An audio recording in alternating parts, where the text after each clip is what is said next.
नांदगाव शहरात मोकाट कुत्र्यांचा हैदोस, मुलांवर हल्ल्यांच्या घटना वाढल्या. जखमींना नांदगाव ग्रामीण रुग्णालयातच उपचार मिळावेत, नागरिकांची मागणी. बातमी नांदगाव इथून. नाशिक जिल्ह्यातील नांदगाव शहरात सध्या मोकाट कुत्र्यांचा हैदोस वाढल्याचे चित्र दिसून येत आहे. शहरातील विविध भागांमध्ये मोकाट कुत्र्यांच्या हल्ल्यांच्या घटना वाढत असून त्यामुळे नागरिकांमध्ये भीतीचे वातावरण निर्माण झाले आहे. अलीकडेच नेहरूनगर परिसरात घराजवळ खेळत असताना एका 12 वर्षाच्या मुलावर मोकाट कुत्र्याने हल्ला करून चावा घेतल्याची घटना घडली. या घटनेत संबंधित मुलगा जखमी झाला असून त्याच्यावर उपचार करण्यात आले. नांदगाव नगर परिषदेच्या वतीने काही मोकाट कुत्र्यांना पकडण्याची तसेच त्यांचे लसीकरण करण्याची मोहीम सुरू असल्याची माहिती संबंधित कर्मचाऱ्यांनी दिली आहे. मात्र शहरात अजूनही मोठ्या प्रमाणात मोकाट कुत्र्यांची संख्या असल्यामुळे नागरिकांमध्ये चिंता व्यक्त केली जात आहे.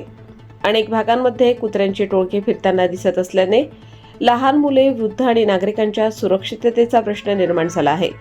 दरम्यान कुत्र्यांच्या चाव्यांमुळे जखमी झालेल्या नागरिकांना प्राथमिक उपचारासाठी नांदगाव ग्रामीण रुग्णालयात दाखल केले जाते.